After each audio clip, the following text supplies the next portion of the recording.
All right. Welcome into this edition of the Milwaukee Bucks on Tap podcast. Corey Moen, Evan Byrne. Evan, how we doing? Doing good. Still on cloud nine from Sunday. Just overall as a sports fan itself. What a day! What a day! It was I'll call it what it was. It was a great day for Wisconsin sports.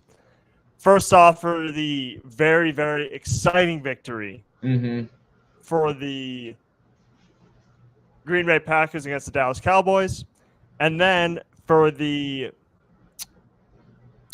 Bucks against the Sacramento Kings. So let's just get right into it because, after a rough week last week for the Milwaukee Bucks, they really rebounded. They had a string of impressive performances, so let's just got to get right into it. First up, game against the Boston Celtics. A dismantling victory against the Boston Celtics. I don't have the score in front of me. We have 135 to 102. Ooh, so a 33-point victory for the Bucks. So, nationally televised game. And look, first of all, the game was over relatively early. Yeah. Game was over in the first quarter. Yeah, it wasn't even close. There was no aspect of that game that was close. And which is kind of surprising because, with the amount of talent Boston has, with Jason Tatum, Jaylen Brown, Drew Holiday, Porzingis, you would have thought that they would have made it like a little bit of a better game.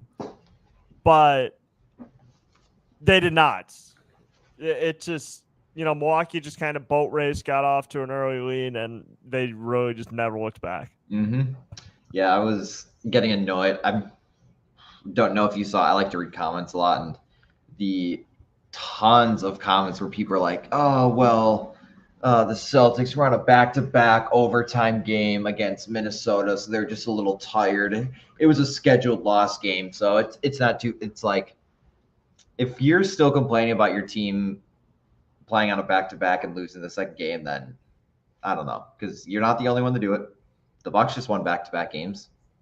The Timberwolves, when they were playing the Timberwolves, were on a back-to-back, and the last time the Celtics played the Bucks were on a back-to-back. It's like it happens.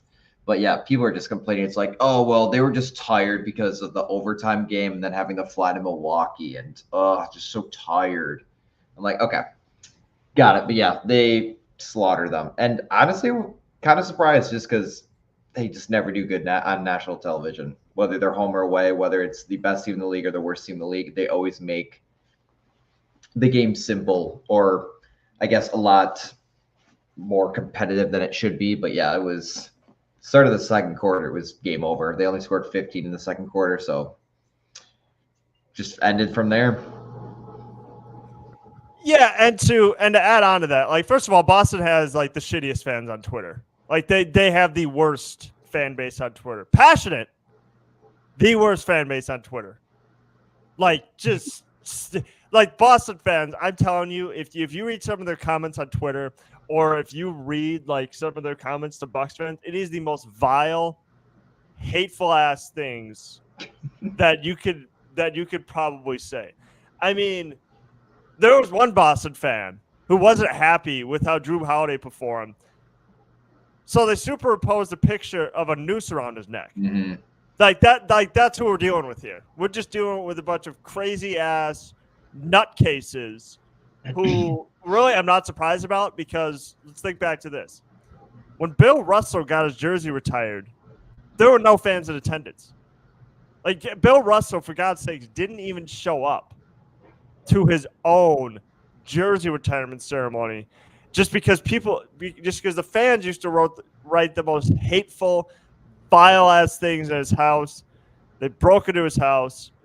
They, just spray painted a bunch of racial things. So really, there's nothing that surprised me about Boston fans. Of course, they're going to use that excuse. Yep. That, oh my God. Oh, well, we had to play it back to back. Where was the game, Evan? Milwaukee. No. Against Minnesota. Where was the game? In Boston. I mean, that's. But it was overtime, and they had to fly to Oh Milwaukee. my Dude, you God! don't You know what? understand. Oh. I was screenshotting a bunch. I actually went on the Celtics Instagram, and they only posted like once during that game, and it was like an early Porzingis dunk. And I clicked on the comments. They had to like limit the comments because of all the things that people were saying. So they had to turn them all off. Poor Boston had to fly an hour and 30. Let me tell you something, okay? I've flown, a few years ago. I've flown from like Wisconsin to Detroit to Boston. It's really not that far of a flight. Yeah, it's not like a few hours. Yeah, it's not like they went from Boston to Los Angeles and they have like 9:00 p.m. game where it really feels like 5:00 for them or 6:00, however their time zone. It's And by the way, every single team in the NBA plays back-to-backs. Mm-hmm. Okay, this isn't like a special circumstance. And oh my God, they had to fly from this place to this place. Yeah, there's a lot of weird things that happen in NBA schedule. Yep, you allowed them to take them to overtime. They were on a back-to-back. You should have dismantled them based off of your logic on that all. So you should just beat them, and then you got an early flight. Yeah, like I don't make an excuse for like when the Bucks lose. Oh no, well they had to play a back-to-back. They were tired. No, they were tired. Yeah, scheduled loss. I don't make that excuse. You play who's on your schedule. Okay. Like, look, there's a lot of weird things that happen on NBA schedule. I mean, I don't know how many games this is, but Bucks for the next few games are going to be oscillating between playing the Cavs and the Pistons. Yep. That's weird. Okay, but I'm not gonna complain about it. You hope Detroit picks up one of those games. Yeah. Like if they beat Detroit again, that would be funny. But yeah, going back to that game, I mean, look, there's just not a lot to write home about. Yeah, Giannis crossed up a lot of guys. Yeah. So.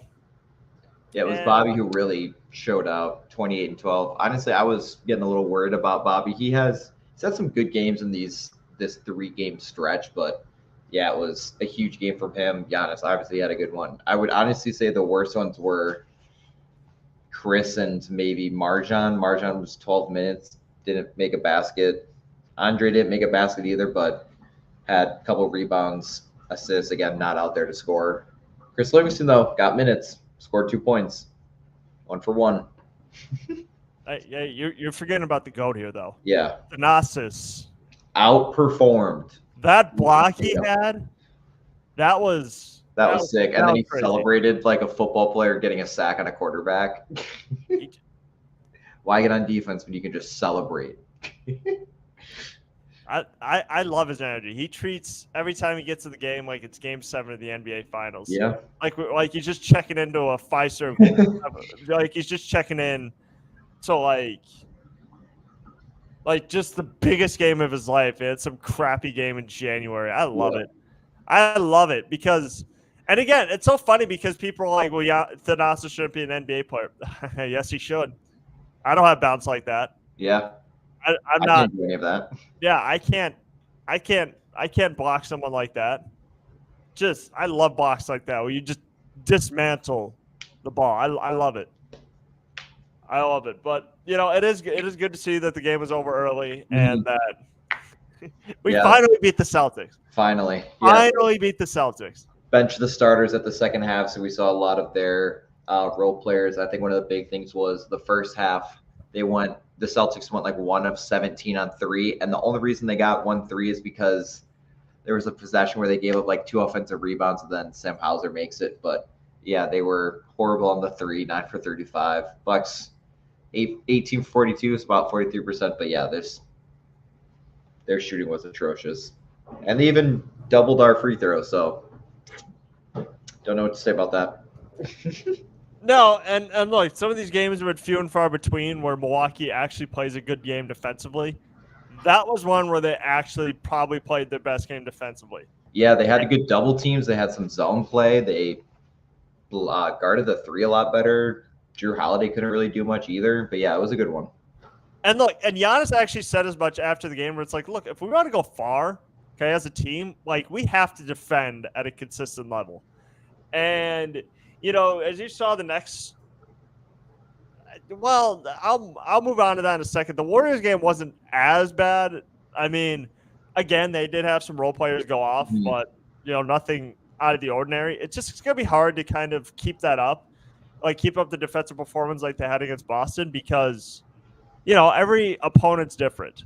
Okay, and every like everybody who plays in the NBA is obviously very talented. So really, it's kind of hard to game plan to see who's going to go off because there could be a player who goes off and he's not even on the sheet. Yeah, That oh my god, I did not expect that. and So always against the Bucks. it's always the most randomest player against the Bucks that goes off. So just a feel good win from Milwaukee, I would say. After Boston did Yeah, got them kill us ready for early the in the next season. back-to-back for them too. And yeah, it was good overall. It was fun to watch. It was entertaining. There wasn't anything bad that went on. There were some good plays, just consistent basketball. Everyone was scoring. That's how I kind of thought it. There wasn't like huge plays besides that the nasty stuff. But yeah, everyone was scoring. I will say one thing in defense of Boston is that earlier in the year or even before the season started, we were talking about how we were looking at Boston's bench and we were just like that bench stinks. Yeah. Like who's on that bench? Like we can't name half those players. I got to tell you, those players have really developed into being really solid contributors to that team. Sam Hauser, he's a sniper from three. Peyton Pritchard, like don't leave that guy open.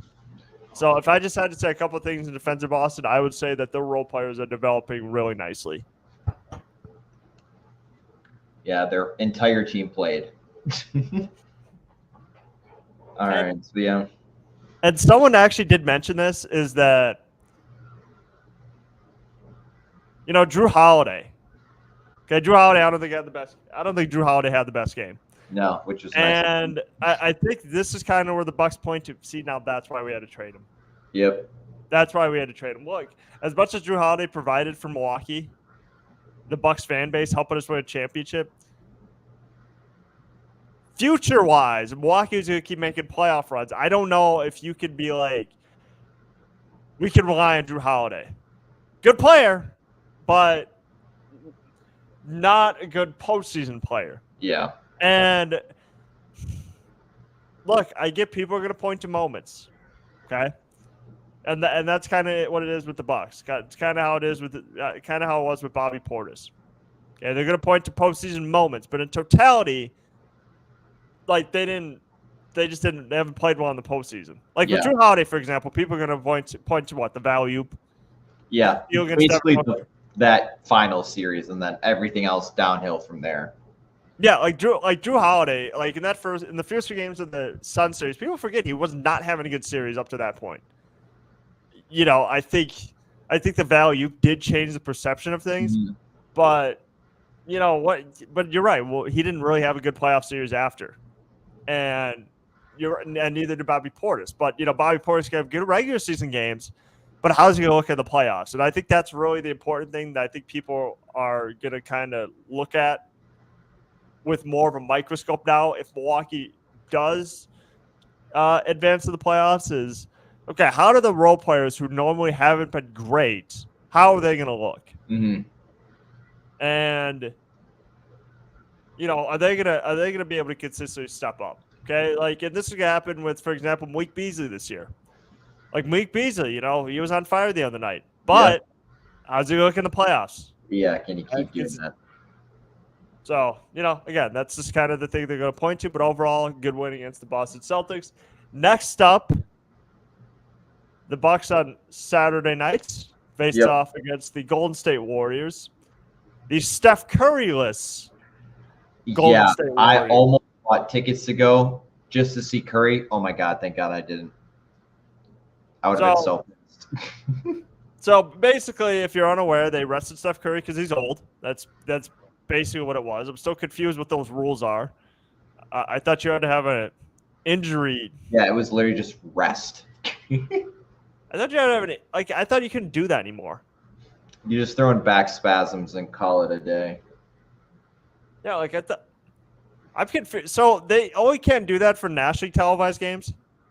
It must be. just because that's what people are gotta be what tuning it is. into. Everyone can watch it. Okay, well, apparently, Steph Curry. Keep in mind, Steph Curry's been in the league for like 15 years. Yeah. Okay? Like I would, if I were him, I'd want rest too. But they did have another star in the making. They did. Wisconsin native himself. How do you pronounce his name? Provolansky? Podzimski. Okay. Something like that. Ziemski. Yeah, Podzimski. Probably something like that. Yeah, he Brandon with an I. Ugh. Yeah, so Podzimski, he was cooking early in the first half. Yeah, he only missed, I think, 3 shots. So yeah, he's consistent, fast, knew how to finish well, annoying. Annoying. He's irritating me. Yeah, he is from Greenfield, Wisconsin, which is like 15 minutes south of Milwaukee. Parents were there, but yeah, cooked us. But didn't matter. Well, wait, I was looking at this in the Kings game. I was looking at how much these guys were scoring against the Bucks, and the average. I mean, he averages 10 points. I mean, they gave him 23, so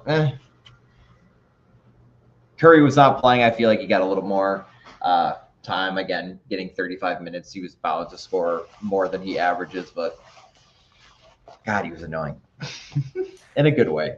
And the other thing too, it's like Klay Thompson's playing too, but like nobody cares anymore. Yeah, he took 23 shots. He had a solid performance. I would say he had 21, but they just nobody worries about Klay Thompson anymore. He's not the same player, and honestly, it's really sad to see because, like, I think we remember vintage Klay Thompson when he was in his prime, and it was 37 and a quarter. 37 and a quarter on 11 dribbles. Yeah.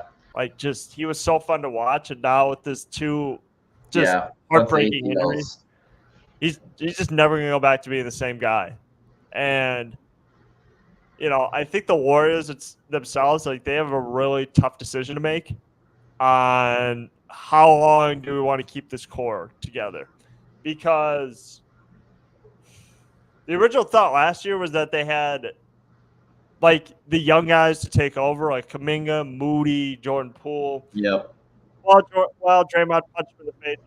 They won't be at Golden State anymore, so now they got to kind of rely on. I honestly don't know who, if I'm being honest. I don't know if they have like a future.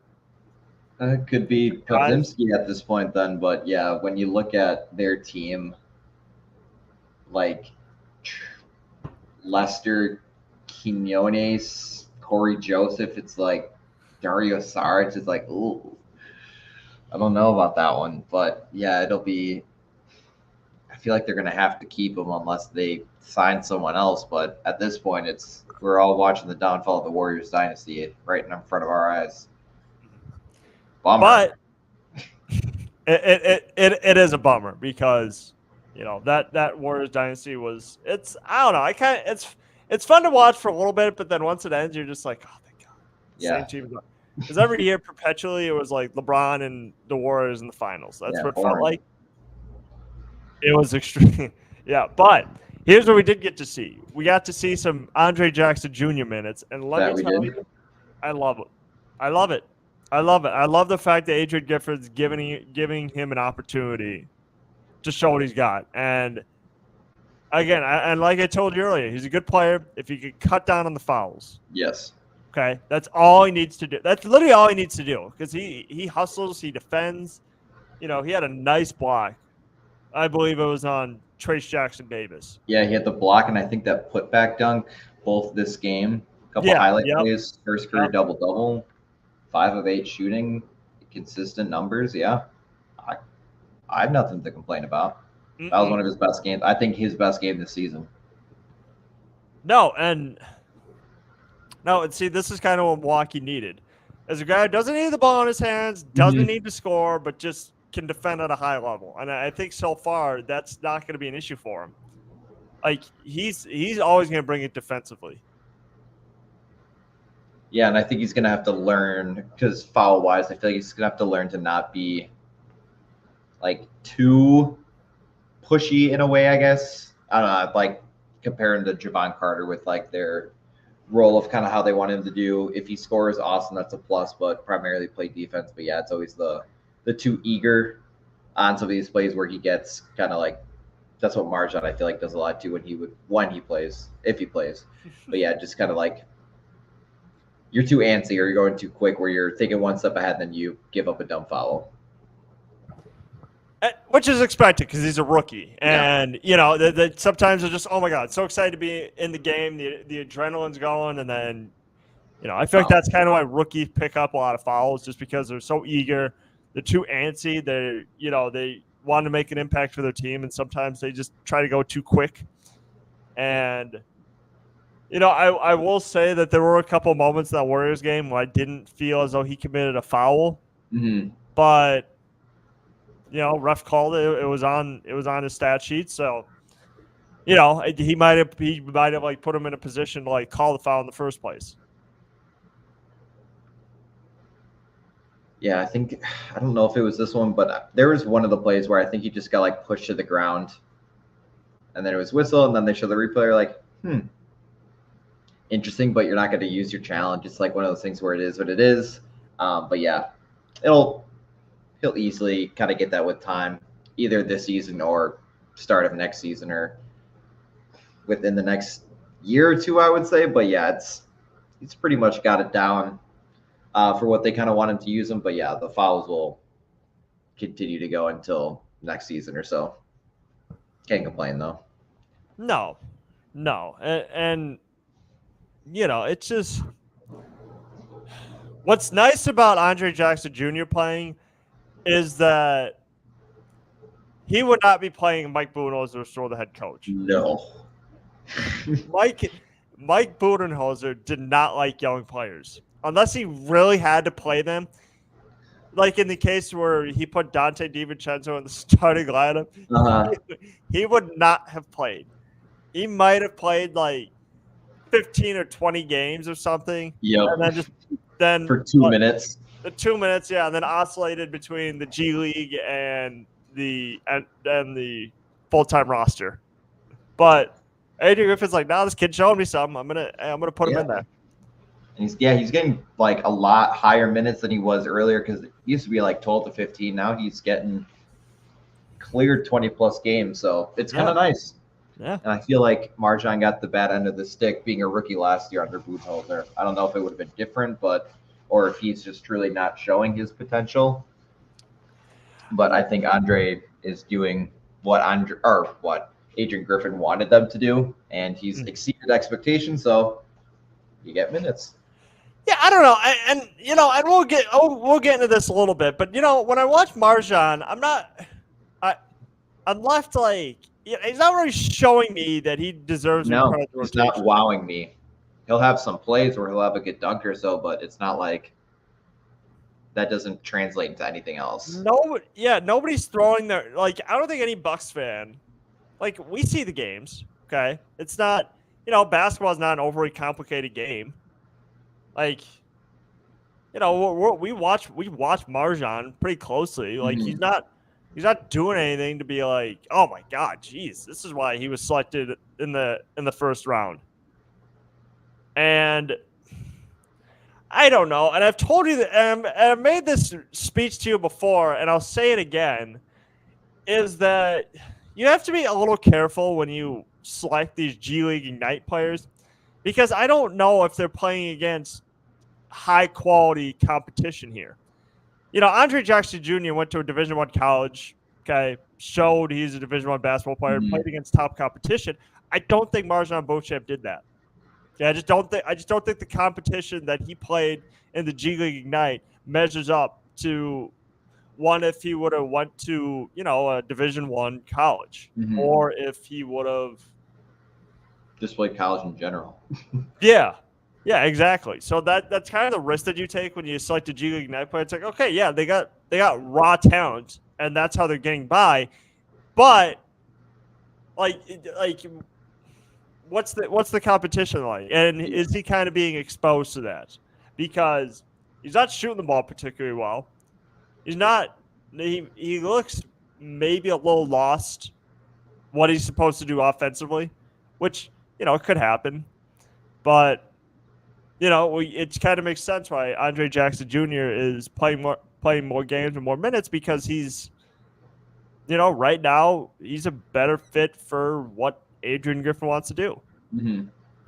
And honestly, I'm kind of fine with that. I like Marjon, but I feel like Andre has the upper end where I'd rather watch him. I think he'll provide more than what they're looking for, but yeah, it just kind of sucks because we had so much hope for Marjon. I think at the start of the season, especially being like a potential, should he be the starter over Malik Beasley idea, because we were so highly expected of him from his workouts with Giannis and gaining all this muscle and putting the work, and yeah, just not working out.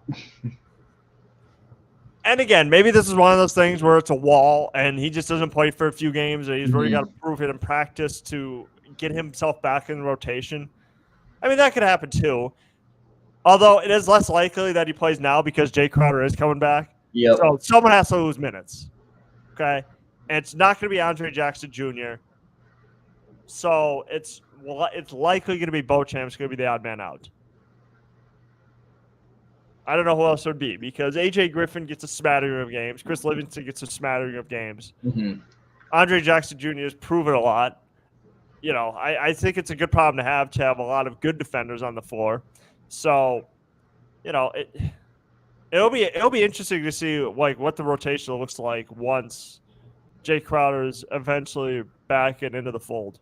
Yeah, once he gets the consistent minutes, because again, it's going to be slowly Issa's way in, and once Chris can play back to back, and yeah, once everyone's full effect, then we'll kind of see. But at this point, it'll be Andre over Marjon for a little bit. Yep. So moving on to the next game, thrilling game. Yeah, it was all right. That was okay. It wasn't the greatest Bucks game I've ever watched in my life. You say that, so I mean. So the Bucks knocked off the Kings in overtime. Mm-hmm. I believe the score was 143 to 141, if I had that correct. 143, 142. 142. Oh, that's right. That's right. Yeah. Okay. So a vintage Dame time shot, his first one in Milwaukee. Mm-hmm. His first legitimate Dame time. And I got to tell you, watching the replay of that, the degree of difficulty on that shot was extremely high because he was falling away. Yep. But only there's two players who could make that shot, Dame and Steph.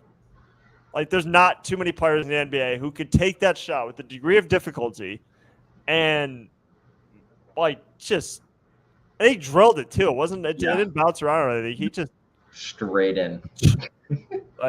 I've never jumped so high off the couch in a long time. I was trying to think. I don't remember seeing a game winner like that since. Obviously, you have the thrilling one. You have Giannis at Madison Square Garden for the Knicks, but that Chris Middleton one that he had against the Heat, where it was point some left as he's shooting off to get the pass from Zaza. How about this throwback one? Mo Williams against the Pacers. That one. That's very similar, just because he brought the ball up to that possession as well. Shot was, I don't know, I won't say it was easier, but I think it was just a normal jump shot. I feel like Dame on his shot was falling away a little bit. Yeah, it was a normal shot for Mo Williams, just further back. Yeah, for Dame, it was that's a normal shot for Dame too. Mm-hmm, which is weird. Okay, now that we got that out of the way, the inner Bucks hater has to come out of me. Yes. Okay? Should not have been that close. No. Absolutely, positively should not have been that close. Okay? Milwaukee had 6-point leads, 5-point leads, and it's just they just couldn't put them away. Defense wasn't very good in the final couple minutes. Okay?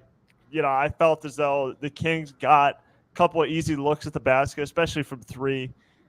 And even on the last possession where De'Aaron Fox tied the game, I have no idea what the defensive strategy was supposed to be there. It just looked like that was the first time they've ever watched De'Aaron Fox play. Like Giannis was just slowly jogging behind him, and it was an easy layup. And I'm like, no one's gonna cut him off or anything, like double him, or like it was just an easy walk-in shot. So, and Milwaukee's had a couple of things like that this year where, I felt as though the final shot for the opponent, it was too easy. Like I believe DeMar DeRozan might have tied the game, or it was one of those where it was just like you just can't make it that easy on them in the final possession. Yeah, I know they were up 12 with 9 minutes left. Obviously, leads can erase very quickly in this day and age of the NBA, but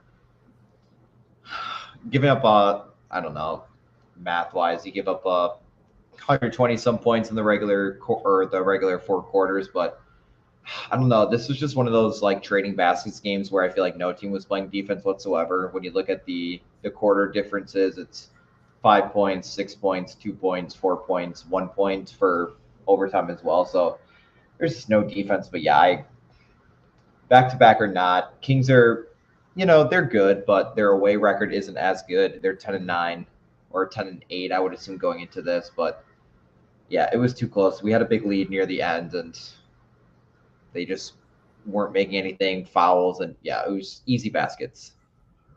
And look, I don't like using this word, but let's be honest here.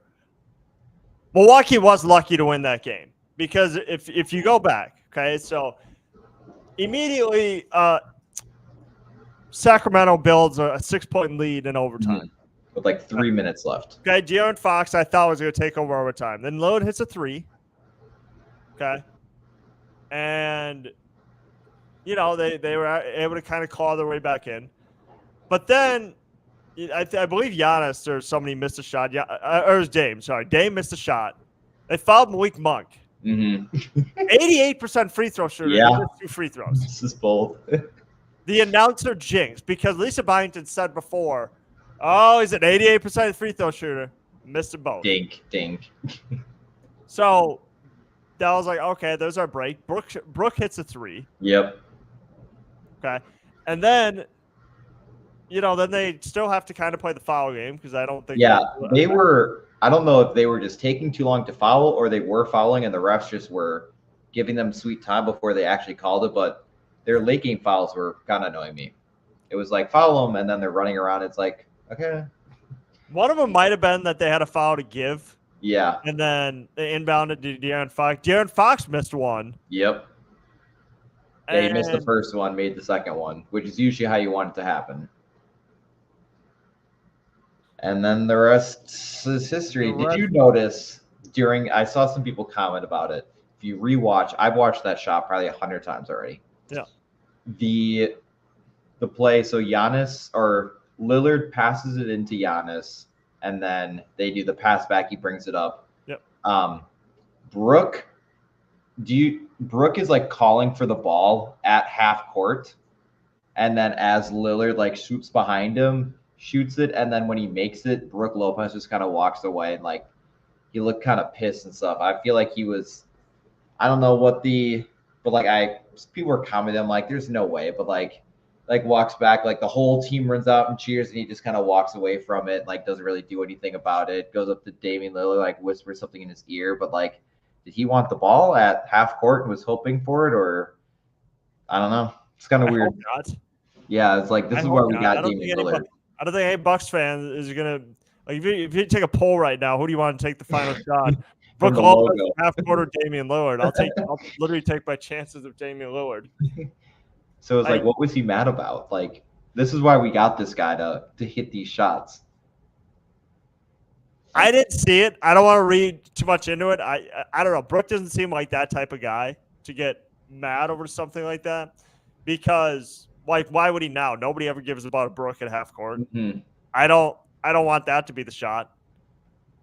That's not a no, yes moment. That's a no, what the fuck are we doing? Don't take that shot. Yeah. I love Brooke Lopez, but Jesus, can we I don't want him shooting from half court. It's logo Lillard, not logo Lopez. It's like when Thanasis starts dribbling. I'm like, no, pass it. Don't overdo it. Like, I do not want Brook Lopez. No Bucks fan wants Brook Lopez to take a half-court shot. That's not a good shot. That's not a high-quality shot, and it's not going to go in. Yeah, we traded Lillard for Lillard to have these situations and for him to take that shot. Plus, Brook has to be wide open. He's not like. And he's got to go, and then throw it up. Yeah, jeez Louise. I don't know. Maybe I'll have to kind of watch the play again to see. But God forbid, I hope he wasn't. Maybe he whispered it a great shot. Never mind. Yeah, pass me the fucking ball next time. You're lucky. Hey, Damian, look, I know you're on the top 75 list, so we traded for you and everything, but could you give me the damn ball next time? Yeah, maybe pass it to me. That's like the Kobe doesn't pass kind of. But yeah, it was good. I watched it. I'm like, I can kind of see it, but who cares? Lillard hit it. Doesn't matter. Yeah, no, it was a ridiculous shot, and only Damian Lillard could hit that. Yep. That was insane. Yeah, I was like, of course, like they don't have a timeout left and they have to bring the ball up and hope they get the shot. But 5 seconds was enough time. It wasn't like they had 3 seconds. They had to quickly force up a half quarter. Like he got a decent shot. And it kind of comes on the heels of. So a couple of things happened in that game. First off, Kings coach Mike Brown got ejected. Yes, that's what I was going to say too. I couldn't remember. Did you see his post-game interviews? I did. It was very funny. He's going to get a fat fine from that. I'm going to be honest here. It was bad on both sides. It was very bad on both sides. Like it wasn't just because there has been rumors or, just straight up like the NBA's rig thing. And one of the things was the Kings never get a good whistle. And I get it being from Sacramento. It's like I get where they feel that way because of the whole 2002 Western Conference Finals thing. I get all that. But that particular game, it was really bad on both sides. The couple of the calls he was referring to, he might get a fine from that, but honestly, it's kind of hard to disagree with him because he was talking about. So one of the plays he was talking about was the Malik Monk, Brook Lopez verticality rule, and apparently the rule is to be vertical, you have to have two hands straight up. Okay, Brook Lopez had one out, and he might have hit him with the body, but and apparently that's what they told Mike Brown. They've told him that in the past. It's, to be vertical, you have to have two hands straight up. Brook Lopez had one hand out, and they overturned the call to Bucks basketball. The other call, the other calls he was referring to was the Damian Lillard 3, where I don't think he felt as though Lillard was in a shooting motion. Yep. And again, maybe he was, maybe he wasn't. I don't know. Sometimes that could be kind of tough to call. The third one that I think was a little more egregious. It was quick, but it was a little egregious. Yeah, is it the arm one or like the reach in? The arm one from Cameron Payne, where it was a quick grab of De'Aaron Fox's arm, and he turned the ball over to Malik Beasley, and I think that's where Mike Brown got fed up. Yeah, that's where he face, and he got ejected. That was wild. It was like they panned out, like they're in transition. You see Mike Brown like halfway on the court, just barking in this dude's face. I get it, you can't criticize refs, but if he has legit evidence to, hey, you guys missed at least 3 calls. It was like I don't know, I don't even know if that's necessarily criticizing the official. He's just saying his point of view. Yeah, it just reminded me of Patrick Beverley with the camera where that was funny. Here's my laptop, my tablet, and I'm showing you. See this play right here. that was funny. He wasn't wrong, I don't think. In the calls, but also it's one of those things where it was really bad on both sides. Oh, well, it wasn't our favor. But yeah, it was. He got. Okay. All right. So quick semi-breaking news is you're all right. Mike Brown did pick up a $50,000 fine for criticizing the officials. Dang. That's almost my couch. He got fined for aggressively pursuing a game official during live play and for publicly criticizing the officials. Yeah, using the laptop. Publicly criticized. Well, but again, I mean, he did have evidence. Like he did. Yeah. Like, he did have evidence. I don't know. I honestly, I know this could sound like like people like around the bar stool or whatever. I honestly think you should be able to criticize the officiating. Sometimes what they do is kind of warranted to be criticized. And realistically, if they were good at, they're in the top league in the world. Mm-hmm. You can't criticize the officials. Like it was aggressive. I will say that, but at the same time, like, can't you find the officials for missing 3 calls? I mean, I don't know. I honestly think you should be able to criticize the officiating. Like, he was just blowing off some steam. Yeah. I know I'm the only one that's going to say that, but, just, I don't know. That's all I really had is I just think that sometimes I get the official talk to the pool reporters too, but at the same time, like, they should almost do like post-game interviews for the refs. That I've long said that, not just a pool reporter, but they should get asked questions by regular. Yeah, so just call. Mm-hmm. Break it down. Well, at least he didn't like his post-game. Like, he could have just been barking the whole time either. Like, he calmly did it. Obviously, wasn't what you're supposed to do, but yeah, he did it in a very professional manner, I think. Yeah, and now here's the difference now. Now, me and him believe that officials should have post-game interviews if they screw up a call. On the other side of the coin, I don't believe that you should send death threats to them and their family. Yes, because that actually happened a little bit in the aftermath of the Hail Mary between the Seahawks and the Packers, where the guy was like, "Yeah, for a year, like, the people were sending me death threats and stuff," and I was like, "I don't agree with that. I don't think you should ever threaten someone's family or threaten them. Based off could kill them, but I don't believe in the whole death threats thing. So."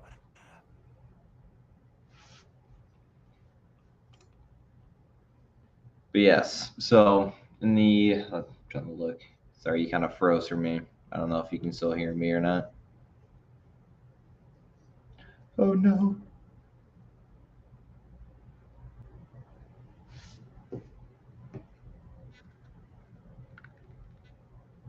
You freeze out, log out. Technical difficulties.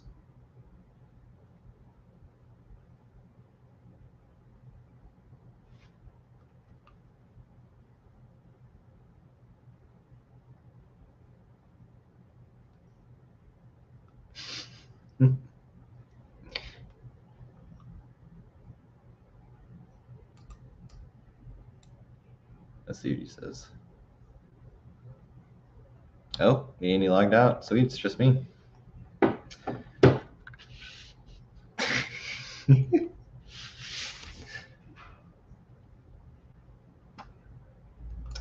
Yeah, I think he's gonna mention the games. What was it? Cavs tomorrow. Yeah, Cavs, Pistons, Cavs. Let's see if he comes back.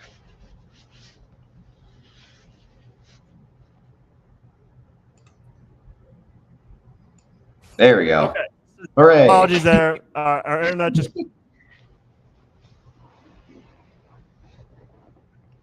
It happens. It's kind of doing it again. All right, let's. Oh, there we go. Yes, it does. So, I don't know. Okay. We'll wrap it up. So, just in case, we'll get the big things out.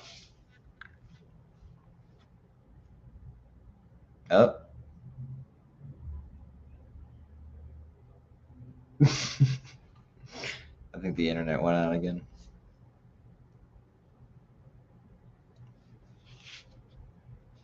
Oof. Are we good? Okay. Okay. Yeah, I can hear you now. Oh, it's in and out, in and out. Because having trouble connecting this. Yeah, I'm having trouble connecting to the internet. So, okay. This is the first time this has happened, so this is a new thing, but we're going to try to push through it. So, last couple of games, Marjon Beauchamp hasn't been able to play. Do you think he is a trade candidate? It hurts to say, but I feel like, yes, I feel there's been a lot of reports saying that he's not. But at this point, I feel like he has to be. It was like Marjon and Andre are not not on the market for being traded, but unfortunately, I feel like yes for him. Yeah, it's unfortunate, been a tough go of it, and with Jay Crowder coming back, I don't see him viably being back in the rotation. It was kind of telling when Chris Middleton was out, like Marjon Beauchamp didn't play at all. Yeah. And, I think with the emergence of Andre Jackson Jr., I think he's probably – I would say he's probably lost a spot in Milwaukee. I think they're going to try to add a defender at the deadline. I think Marjon Beauchamp is probably going to be the first player to go. Mm-hmm. So I was going to talk about the emergence of Andre Jackson Jr. because I think what he's done has been really impressive. And, defensively, like he does add what the Bucks need in terms of like another PJ Tucker, a guy who doesn't need the ball in his hands, doesn't need to have a role offensively to have an impact. Mm-hmm. What have you seen from Ajax so far?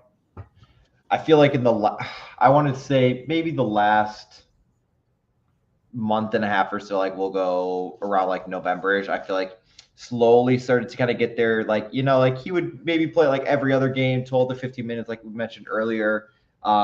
Kind of slowly impacting the game, not necessarily having the stats kind of show up. I know we've mentioned where what he's doing doesn't really go in the stat book, kind of just being there offensively to kind of get offensive rebounds, kind of tap the ball out, not necessarily get it because that's an actual stat, but just kind of being present. But I don't know. He's gotten a lot better. I feel like defensively, he's reading the situations a lot more, being able to get rebounds more. He's on the offensive side, being able to read a lot of the plays. Shots are off. He's kind of the first one there to usually get an offensive rebound or have the impact to kind of keep the ball back.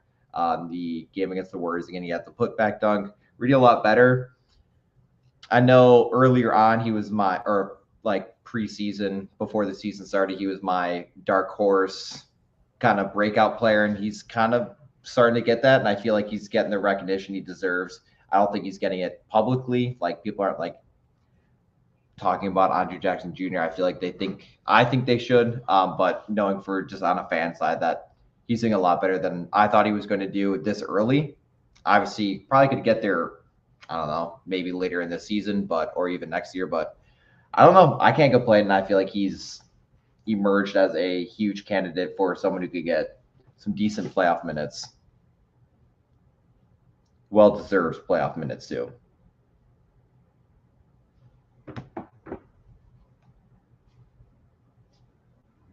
Nope.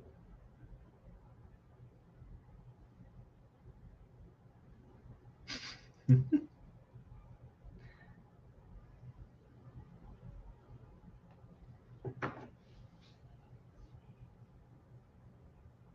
think it froze again. There we go. We're just going to end it. Thank you guys for tuning in to the Milwaukee Bucks on Tap podcast, and we'll see you guys maybe sometime this week or next.